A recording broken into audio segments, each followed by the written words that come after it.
नमस्कार दोस्तों, मेरा नाम है अनुभव और स्वागत है आप सभी का मेरे YouTube चैनल पे।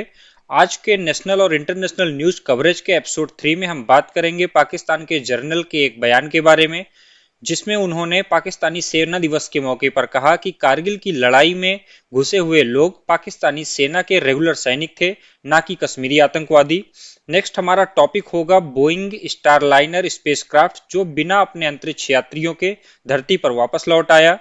अगला हमारा टॉपिक होगा किम जोंग उन का नॉर्थ कोरिया, जहां पर बाढ़ की वजह से स्थिति बहुत खराब हो रखी है और किम जोंग उन उससे कैसे निपट रहे हैं, इसके बारे में हम बात करेंगे।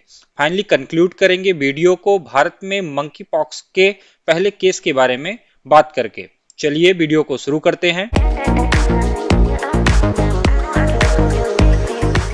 तो पाकिस्तान ने माना कि कारगिल में घुसे हुए लोग उनके रेगुलर सैनिक थे, ना कि कश्मीरी आतंकवादी। पाकिस्तानी आर्मी के चीफ जनरल आसिम मुनीर ने पब्लिकली डिफेंस डे के मौके पर स्पीच में यह माना कि पाकिस्तानी मिलिट्री कारगिल वॉर में इन्वॉल्व थी। इससे पहले पाकिस्तानी आर्मी के चीफ जनरल परवेज मुशर्रफ और वहां के पूर्व प्राइम मिनिस्टर नवाज शरीफ ये बात को एक्सेप्ट कर चुके हैं, लेकिन ऐसा पहली बार हुआ है कि किसी पद पे बैठे हुए व्यक्ति ने इस बात को एक्सेप्ट किया है। पाकिस्तान के 59th रक्षा दिवस के मौके पर पाकिस्तानी सेना के जनरल हेडक्वार्टर रावलपिंडी में जनरल मुनीर ने कहा कि 1948, 1965, 1971 एंड 1999 में हुए वॉर में हजारों पाकिस्तानी सैनिक शहीद हुए। सालों से पाकिस्तानी आर्मी और पॉलिटिकल लीडरशिप इस बात से डिनाई करती थी कि कारगिल वॉर में उनकी इन्वॉल्वमेंट थी। वो हमेशा इसके बजाय यही कहते हुए मिलते थे कि वो घुसपैठिए कश्मीरी फ्रीडम फाइटर्स हैं। बताते चले, कारगिल वॉर आज तक की लड़ी हुई लड़ाइयों में सबसे ऊंचाई वाले बैटल फील्ड पे लड़ी गई लड़ाई में से एक है। पाकिस्तानी सेना का एम था कि हाइट वाली जगहों को कैप्चर कर लिया जाए, जिससे भारत के सप्लाई लाइंस को काट दिया जाए और साथ के साथ कश्मीर मुद्दे को इंटरनेशनल लेवल पर उठाया जाए। जिसके जवाब में भारत सरकार ने ऑपरेशन विजय मई 1999 से लेकर जुलाई 1990 के बीच लॉन्च किया और 26 जुलाई 1999 को इंडियन आर्मी ने अनाउंस किया कि सारे पाकिस्तानी फोर्सेस को इंडियन सॉइल से खदेड़ दिया गया है। युद्ध के बाद पाकिस्तानी सेना ने अपने सैनिकों की लाशें लेने तक से मना कर दिया था और यह नैरेटिव चलाया था कि ये पाकिस्तानी सैनिक है ही नहीं। पहली बात तो हमको उन लोगों से कभी युद्ध नहीं करना चाहिए जो हमसे ज्यादा ताकतवर हैं। अगर लड़ाई करके मार ही खाना है तो लड़ाई क्यों करनी, लेकिन पाकिस्तान को ये बातें शायद अभी सीखने में नहीं आई हैं। खैर, पाकिस्तान तो पाकिस्तान है और पाकिस्तान को पाकिस्तान कहना ही एक गाली के बराबर है। चलिए अगले टॉपिक की तरफ बढ़ते हैं। Boeing Starliner spacecraft return to earth but without its astronauts, यानी कि बोइंग स्टारलाइनर अंतरिक्षयान बिना अपने अंतरिक्ष यात्रियों के धरती पर वापस लौट आया। बोइंग का स्टारलाइनर अंतरिक्षयान पृथ्वी पर अपनी यात्रा पूरी कर चुका है, लेकिन बिना अपने एस्ट्रोनॉट्स के, जिनमें शामिल थे बुच बिलमोर और भारतीय मूल की अमेरिकी अंतरिक्ष यात्री सुनीता विलियम्स। ये दोनों लोग इंटरनेशनल स्पेस स्टेशन पर ही रह गए हैं। इसका मतलब यह है कि दोनों एस्ट्रोनॉट्स को अभी कुछ और दिन इंतजार करना पड़ेगा धरती पर वापस आने के लिए। एस्ट्रोनॉट्स को अब एलन मस्क की कंपनी स्पेस एक्स के क्रू ड्रैगन स्पेसक्राफ्ट में नेक्स्ट ईयर फरवरी तक वापस लाया जाएगा। तब तक उन्हें इंटरनेशनल स्पेस स्टेशन में ही रहना पड़ेगा। एयरक्राफ्ट स्टारलाइनर सिर्फ 8 दिन की अंतरिक्ष यात्रा के लिए गया था, लेकिन तकनीकी खराबी के कारण अब अंतरिक्ष यात्रियों को 8 महीने तक वहां पर रुकना पड़ेगा। अब दिमाग में ये बात आई होगी कि इंटरनेशनल स्पेस स्टेशन क्या चीज है। तो ये पृथ्वी की लो ऑर्बिट में स्थापित ऐसी जगह है जहां पर लोग अपने अंतरिक्ष यान को ले जाकर लैंड करते हैं और वहां पर रुकते हैं और रिसर्च करते हैं। इसको स्थापित किया है अमेरिका की जो अंतरिक्ष संगठन है नासा, रसिया का रोस्कोमोस, यूरोप का ईएसए, जापान का जैक्सा और कनाडा का सीएसए। ये इसको बनाए भी हैं और इसको मैनेज भी करते हैं। और यहाँ पे एक्टिविटी जो परफॉर्म होती है वो माइक्रो ग्रेविटी और स्पेस एनवायरनमेंट से रिलेटेड एक्टिविटी परफॉर्म की जाती है। स्टारलाइनर की वापसी के बाद नासा के प्रवक्ता सफल लैंडिंग से खुश हैं, लेकिन उनका ये मानना है कि अगर ये पूर्व नियोजित तरीके से होता तो ज्यादा बेहतर होता।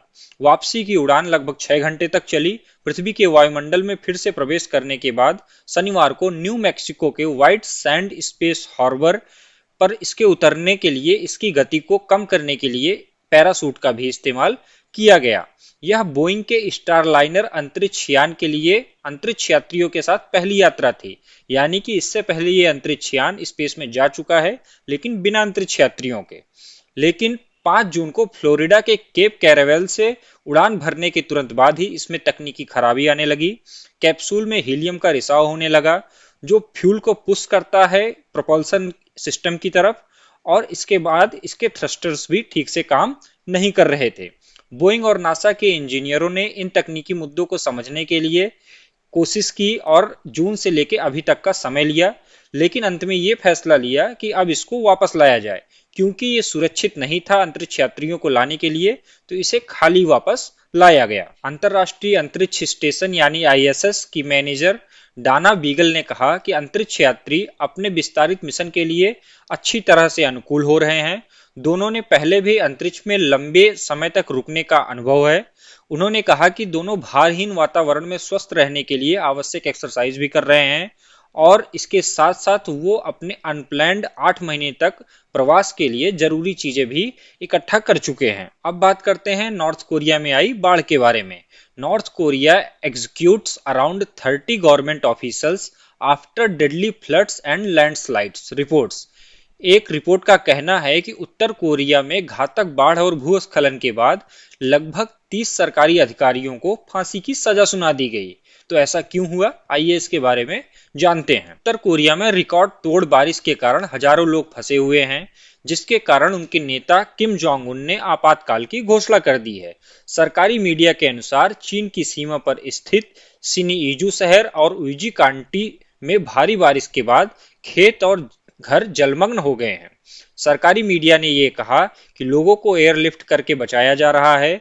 ऐसी प्राकृतिक आपदाओं से उत्तर कोरिया में खाद्यान्न की कमी और खराब बुनियादी ढांचे जैसी मौजूदा समस्याओं के और बढ़ने की संभावना है। उत्तर कोरियाई सरकारी मीडिया के अनुसार भारी बारिश के कारण उत्तर पश्चिमी शहर सिनुइजू और पड़ोसी शहर उइजू में लगभग 4100 घर और 7410 एकड़ कृषि भूमि और कई सार्वजनिक इमारतें, संरचनाएं, सड़कें और रेल मार्ग जलमग्न हो गए हैं। दक्षिण कोरियाई मीडिया की एक रिपोर्ट में दावा किया गया है कि पिछले महीने बाढ़ प्रभावित क्षेत्र से 20 से 30 अधिकारियों को एक साथ फांसी चढ़ा दी गई। दक्षिण कोरियाई मीडिया ने बताया कि उत्तर कोरियाई नेता किम जोंग उन ने हाल ही में आई बाढ़ में 1000 से अधिक लोगों की मौत को रोकने में विफल होने के बाद लगभग 30 सरकारी अधिकारियों को फांसी की सजा सुना दी। चांगगांग प्रांत में भारी बारिश और भूस्खलन के कारण कई लोगों की मौत हुई, कई लोग घायल हुए और कई लोग बेघर हो गए हैं। दक्षिण कोरियाई मीडिया ने बताया कि बाढ़ से मरने वालों की संख्या लगभग 1000 है। अब आइए इस बात को समझते हैं। तो ऐसा है, नॉर्थ कोरिया में डिक्टेटरशिप है। वहां पर ना कोई बाहर की मीडिया है, ना कोई प्राइवेट मीडिया है, ना कोई सोशल मीडिया अलाउड है। तो जो भी खबरें होती हैं वो नॉर्थ कोरिया के सरकारी मीडिया के द्वारा बाकी दुनिया के लिए बाहर आती हैं। उत्तर कोरिया और दक्षिण कोरिया में हमेशा से युद्ध और एक दुश्मनी वाला हिसाब किताब बना रहता है। तो दक्षिण कोरिया कई बार गलत न्यूज भी उत्तर कोरिया के बारे में फैलाता है, लेकिन ये न्यूज बहुत सारे न्यूज पोर्टल्स ने और वेरीफाई किए हैं। तो ये बात सच है कि नॉर्थ कोरिया के जो तानाशाह हैं उन्होंने लगभग 30 अधिकारियों को लापरवाही के लिए फांसी की सजा दे दी है। अब ऐसा तो नहीं है कि बाढ़ सिर्फ नॉर्थ कोरिया में आई है। इस टाइम मानसून की बारिश के कारण दुनिया के अलग अलग हिस्सों में बाढ़ आई हुई है। पिछले दिनों आपने दिल्ली में भी देखा कि जल भराव की वजह से, बाढ़ की वजह से कैसी स्थितियां उत्पन्न हुई और कितने सारे कोचिंग सेंटर्स में बच्चों की मौत हो गई और क्या क्या हुआ। तो अगर ऐसी स्थिति भारत में हो जाती है तो क्या होता है? अधिकारियों का ट्रांसफर कर दिया जाता है, कुछ छोटी मोटी कार्रवाई की जाती है, कुछ दिनों तक बातें मीडिया में चलती हैं और उसके बाद मीडिया भी भूल जाती है। तो क्या आपको ऐसा नहीं लगता है कि भारत में भी कुछ इस तरह के सख्त कानून बनने चाहिए, जहां पर आम लोगों के जान और माल की रक्षा के लिए सरकारी अधिकारियों को जिम्मेदार ठहराया जाए? क्योंकि या तो जो सरकारी अधिकारी उस टाइम पर वहां पर स्थित है, जो वहां पे उस टाइम पर पद पर है, या तो ये उसकी जिम्मेदारी बनती है कि ऐसी कंडीशंस ना आए, या तो ऐसे अधिकारी जो पहले उस जगह पर रह चुके हैं और उन्होंने प्रॉपर व्यवस्था नहीं की, उनकी जिम्मेदारी बनती है। तो इन लोगों की जिम्मेदारियां भी शायद नॉर्थ कोरिया की तरह तय हो, तो हमारे देश में इस तरह की परिस्थितियों से बचा जा सकता है और दिल्ली में जो चीजें हुई पिछले दिनों वो दोहराई नहीं जाएंगी। अब बात करते हैं मंकी पॉक्स के फर्स्ट केस के बारे में। तो India's first case of monkey pox detected, government says don't panic. Bharat में मंकी पॉक्स का पहला मामला सामने आ गया है और सरकार ने बोला है कि कोई घबराने की जरूरत नहीं है। स्वास्थ्य मंत्रालय ने इस संडे को एक बयान में बताया कि हाल ही में भारत की यात्रा करने वाले एक व्यक्ति में एम पॉक्स यानी मंकी पॉक्स के वायरस होने का संदेह है। हालांकि सरकार ने ये नहीं बताया कि ये मामला किस शहर का है, लेकिन सूत्रों से पता चला है कि संदिग्ध मरीज हाल ही में ऐसे देश से आया है जहां पर मंकी पॉक्स के केसेस आ रहे हैं। स्वास्थ्य मंत्रालय की तरफ से जारी एक संदेश में कहा गया है कि हाल ही में एम पॉक्स के संक्रमण से पीड़ित एक देश से यात्रा करने वाले एक युवा पुरुष रोगी की पहचान एम पॉक्स के संदिग्ध के रूप में की गई है। रोगी को अस्पताल में अलग रखा गया है और वर्तमान में उसकी हालत स्थिर है। एम पॉक्स की उपस्थिति को चेक करने के लिए रोगी के सैंपल्स की भी टेस्टिंग की जा रही है। अब क्या ये खतरे की घंटी है? तो मंत्रालय का कहना है कि चिंता की कोई बात नहीं है। देश ऐसे अलग थलग यात्रा संबंधी मामलों से निपटने के लिए पूरी तरह से तैयार है और किसी भी पॉसिबल प्रॉब्लम को फेस करने के लिए जरूरी कदम उठाए जा रहे हैं। वायरस संदिग्ध एमपॉक्स मामले का पता भारत में विश्व स्वास्थ्य संगठन यानी WHO द्वारा 12 अफ्रीकी देशों में प्रकोप को वैश्विक आपातकाल घोषित करने के 3 सप्ताह बाद पता चला। यानी कि ये जो बीमारी है मंकी पॉक्स, ये दुनिया में पिछले कई दिनों से चल रही थी। भारत में ये अभी जाके पहला केस सामने आया है। मंकी पॉक्स पहली बार 1958 में बंदरों के अंदर पहचान की गई थी। हाल ही में ये 70 से अधिक देशों में फैल चुका है। ये वायरस जो चेचक जैसा दिखता है, लेकिन इसके जो डॉट्स होते हैं वो चेचक के डॉट्स से थोड़े छोटे होते हैं और रंग में थोड़े से हल्के होते हैं।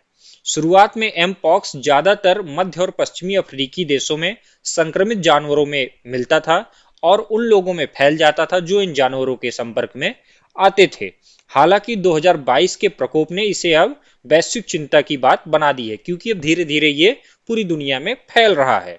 एमपॉक्स बुखार में ठंड लगना, बुखार होना, शरीर में दर्द जैसे हल्के लक्षण दिखाई देते हैं, लेकिन अगर ये बीमारी गंभीर हो जाती है तो ऐसे मामलों में लोगों के चेहरे पर, छाती पर और उनके प्राइवेट पार्ट्स पर घाव भी होने लगते हैं। इसी के साथ इस वीडियो को समाप्त करते हैं। अगर वीडियो अच्छी लगी हो तो चैनल को सब्सक्राइब कीजिए, वीडियो को लाइक कीजिए, दोस्तों में शेयर कीजिए। धन्यवाद। जय हिंद।